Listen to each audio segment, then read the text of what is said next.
Na alaaniwe mtu afanyaye kazi ya Bwana kwa ulegevu, na alaaniwe auzuiaye upanga wake usimwage damu. Yeremia sura ya 48 aya ya 10. Shalom shalom. Bwana Yesu asifiwe. Tumsifu Yesu Kristo. Pendo ambaye unafuatilia mafundisho haya kupitia channel ya Mikono ya Kristo, Mungu akubariki sana kwa moyo huo. Ninakuombea kwa Mungu uendelee na moyo huo huo wa kufuatilia mafundisho hapa YouTube, lakini pia kwenye mitandao yetu ya kijamii kama vile Instagram, Facebook pamoja na TikTok, na ile channel yetu ya Mikono ya Kristo ya WhatsApp kwa jina hilo hilo la Mikono ya Kristo.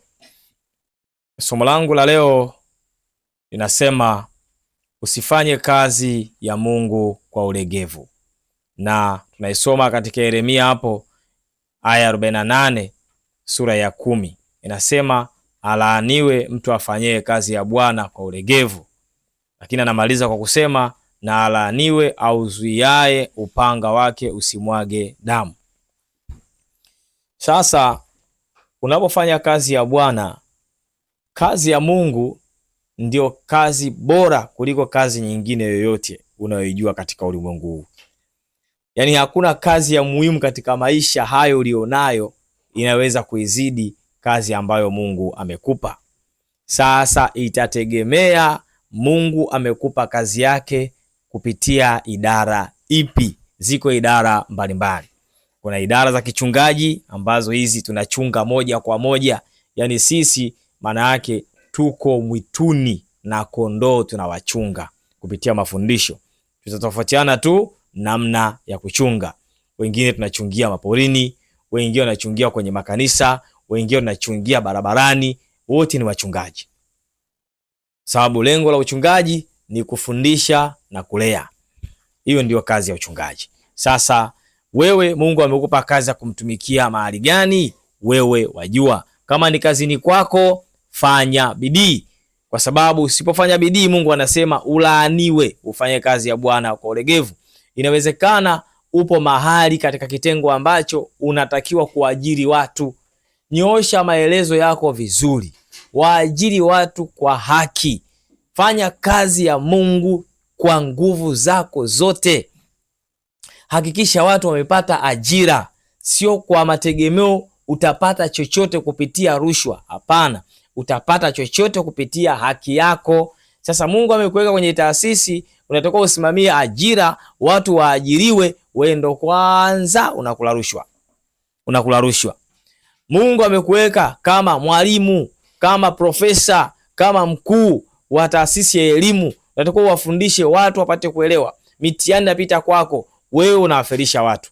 Kazi amekupa Mungu hiyo, ukae hapo ufanye kazi yake, ufundishe wanafunzi kupitia elimu hiyo ya duniani. Wewe unawafundisha, kwenye mitihani unataka rushwa ya fedha, rushwa ya ngono. Matokeo yake usipopata rushwa unawafilisha watu.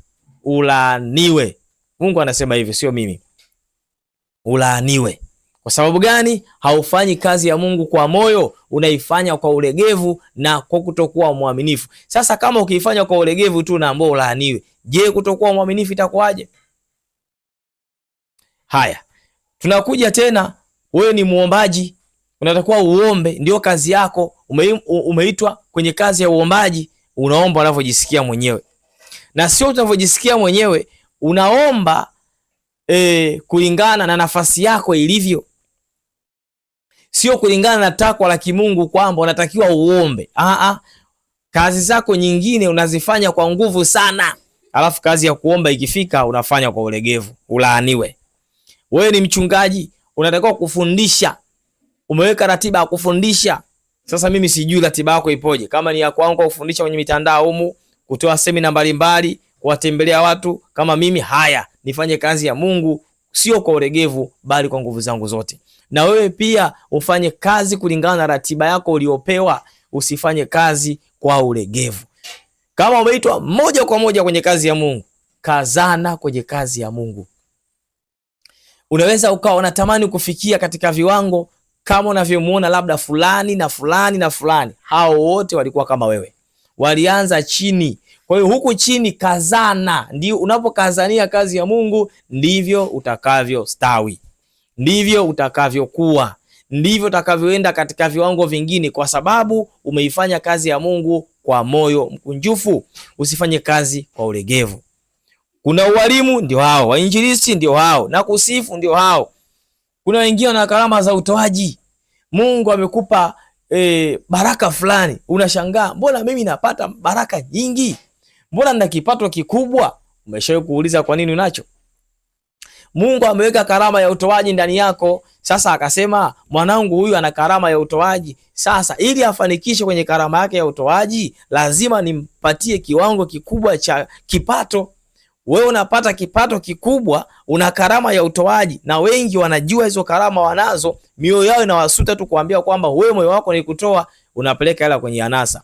Yaani unaacha kuwa mtoaji wa kusaidia wengine, hela yako inaishia kwenye anasa. Sasa mimi nikuulize swali moja. Yaani mfano, unakuta mtu ana kipato, ana gari 7. Wewe umesha kujuza hizo gari 7 unataka kufanyia nini? Unataka kufungua yadi ndugu yangu?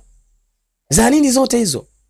Kama unanunua magari utakayonunua yawe sababu ya kukufanya wewe ufanye kazi kwa njia rahisi zaidi.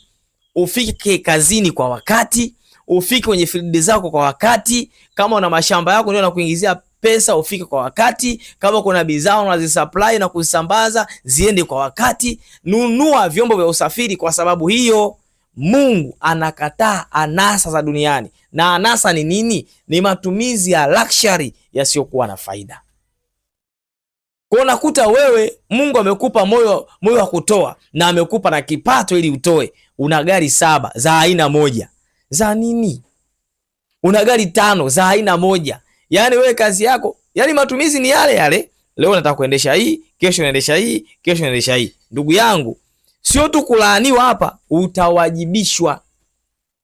Kwa sababu Mungu atakuuliza, nilikupa magari ulifanyia nini? Nilikupa fedha ulifanyia nini? Kama unataka kwenda shamba, nunua gari la shamba unalotaka litakufikisha kwa haraka. Kama una gari la kazini, nunua gari zuri tu kwenda kazini, hujakatazwa, nunua. Kama gari la familia, nunua gari la familia. Lakini unakuta mtu una pesa, ana apartment amepanga, yani mtu anaishi kwenye nyumba 4 kwa wakati mmoja. Jamani, hivi fedha mkiona zinawachanganya, muwatafute watumishi, sio kwa maana mkawaonge hizo pesa au mkawape hizo pesa, hapana. Mkawaulize, kwani Mungu umenipa vitu hivi kwa sababu gani? Yani kwa nini? Ili ujue. Kwa sababu haiwezekani wewe una fedha, una apartment jijini 4, 5, zote umepanga, zote unakaa wewe. Sasa ukiulizwa sababu inayokufanya ukae kwenye hizo apartment zote ni nini? Hakuna jibu. Anasa. Utawajibishwa. Lakini hapa anasema alaaniwe afanyie kazi ya Mungu kwa ulegevu. Sasa wewe umepata kipato, unaacha kuchangamkia sasa nikamtolee nani, nikampe nani, nikafanye nini? Hakuna utoaji. Ama la, unaenda kwenye utoaji ili uonekane. Ulaaniwe. Lazima ujue wapi panastahili kutoa, watu gani wana uhitaji, unatakiwa uwafikie. Wanafunzi hawana uniform. Januari inafika hawana uniform. Mwezi wa 6 unafika hawana uniform. Hawana mabegi, hawana madaftari, hawana viatu. Wana mahitaji muhimu kabisa ambayo wewe unaweza kutenga tu. Mwezi Januari naenda shule ya eneo fulani na mabegi yangu 100, 200, 300 kadiri Mungu alivyokubariki.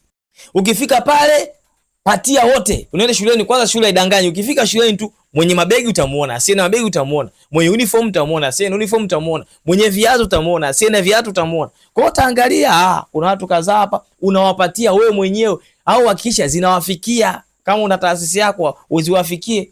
Sio nampa mtu hela unajua kabisa inaweza kapotea na wewe unampa. Utawajibishwa na ulaaniwe vile vile, kwa sababu umefanya kazi ya Mungu kwa ulegevu. Kwa hiyo kazi ya Mungu ipo kila mahali. Msifikiri sisi tunaofundisha tu ndio tunafanya kazi ya Mungu. Na wewe pia. Hiyo kazi unayofanya ni miongoni mwa kazi ya nini? Ya kazi ya Mungu.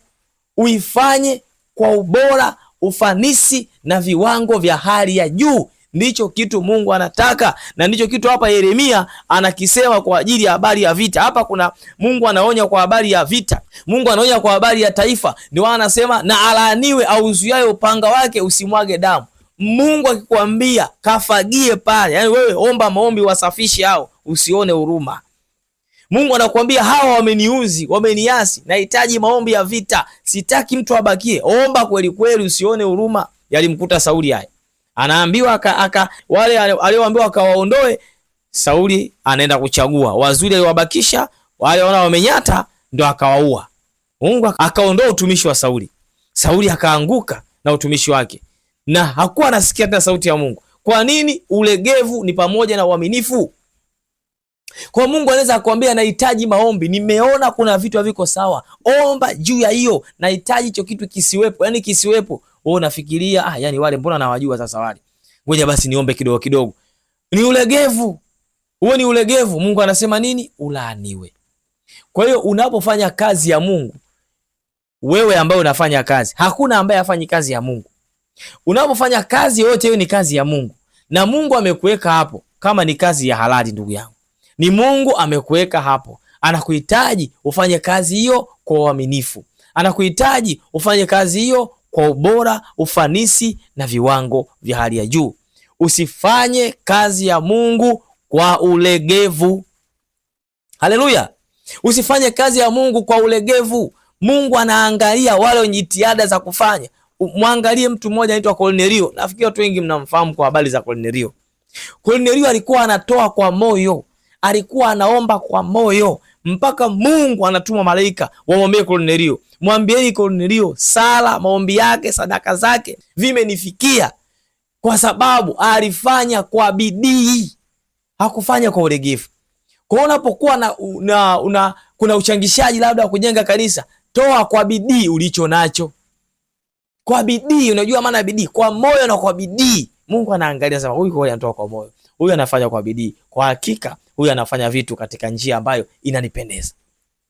Na ukifanya hivyo, ndipo Mungu atakuonesha kwamba nimeona na nimesikia. Mungu ni wa haki siku zote. Yaani Mungu hawezi kuona jambo lako umelifanya kwa bidii akakaa kimya akanyamaza. Hiyo haijawahi kutokea. Swala la bidii Mungu lazima alithibitishe. Atathibitisha tu kwamba nimeona. Kwa namna yote tutakuthibitisha kwamba wewe nimekuona. Iwe kwa kukujalia neema zaidi, ama kwa kufunua vitu vingine, ama kwa namna yoyote ile atakwambia nimeona. Nimeona juhudi zako. Kwa hiyo unapofanya kazi ya Mungu, jitahidi na wewe Mungu aone juhudi zako kwenye kazi. Usifanye kazi ya Mungu kwa ulegevu. Haleluya. Popote ulipo, unakaa sehemu reception, unapokea wageni, yani wewe wakija wageni unachukia. Eti kwa sababu gani? Unachati. Kwa hiyo kuchati kwako wewe kuna kusababisha uchukie wageni ambao wanakuja kwenye ofisi ambao Mungu amekuweka hapo uwe sehemu ya kumtumikia kwa njia ya kazi ulionayo. Kwa sababu kupitia kazi yako kuna watu wengine wananufaika. Pengine unalea watoto, unalea familia, ni familia ambayo ni ya Mungu pia. Kwa hiyo kupitia wewe wanapata neema mbalimbali. Unapofanya kwa ulegevu, kifukuzwa kazi, watoto wataishije? Unaenda sehemu umepewa eneo la kuhudumia wagonjwa, wewe ni daktari, wewe ni nesi, na haya magonjwa anayo zaidi manesi kuliko kwa madaktari. Madaktari wengi mimi nawasifu, wana moyo sana. Manesi bwana, lawama kila kukicha, na kesi tunasikia kila wakati. Mama wa watu yuko pale anataka kujifungua, wao wanachati, anaita huko wanachati, hawana habari. Akiingia daktari wanaanza kukimbizana. Na madaktari kwa kweli nawasifu. Madaktari wengi sana, hata nikisikia taarifa zao sisikiagi taarifa za kutisha. Manesi bwana, manesi jamani, tafadhalini. Hiyo kazi amewapa Mungu. Kila kazi ina wito. Sema kazi ya walimu wito, sio walimu tu. Kazi ya udaktari wito, sio udaktari tu. Kila kazi ni wito, lazima uitwe kwenye kazi hiyo ili uiweze. Umeenda huko ukijua kwamba unaiweza. Umepata kazi, mgonjwa nenda kamsikilize. Hawezi kuchoka kufanya kazi unayoipenda. Haiwezekani ukachoka kufanya kazi unayoipenda. Sisi watumishi kama hivi tunafundisha. Mimi mtaani kwangu wananijua.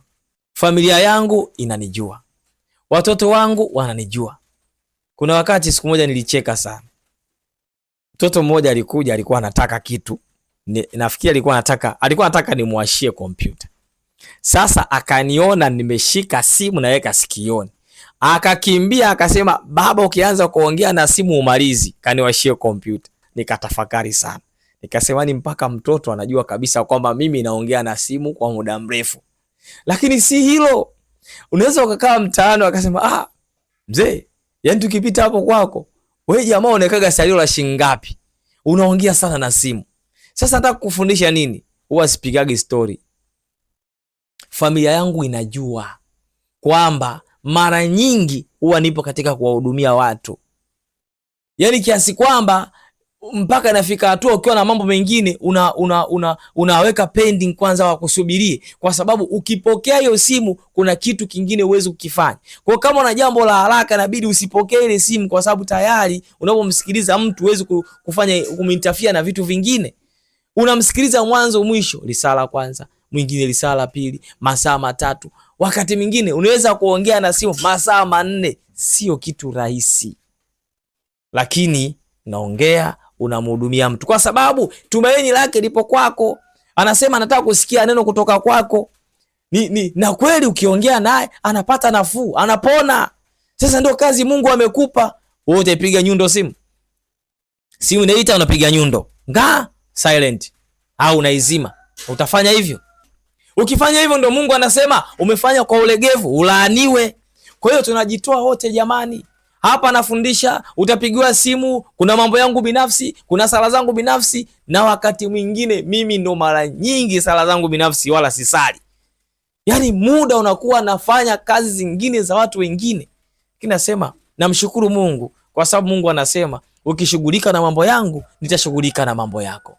Huyo ndiye Mungu ninayemjua mimi. Kwa hiyo fanya kazi ya Mungu kwa ubora, viwango na ufanisi wa hali ya juu. Shalom shalom. Mungu akubariki sana kwa kuwa unafuatilia mafundisho haya. Kama ni mara ya kwanza unaingia kwenye kufuatilia mafundisho haya, endelea kufuatilia, waalike na wengine. Na ukiwa kwenye YouTube hapo labda umeingia tu umeona mafundisho ukaona uyafuatilie. Tunafundisha mafundisho mbalimbali, mengi. Tunatoa ushauri. Wakati mwingine tukipata nafasi tunatafasiri ndoto. Kuna kibatani hapo kimeandikwa subscribe. Bonyeza hiyo button ya kusubscribe na Mungu atakubariki sana. Endelea kushare kwa wengine mafundisho haya na Mungu atakubariki sana. Ukibarikiwa weka komenti yako hapo kwamba umebarikiwa. Mungu atakubariki sana.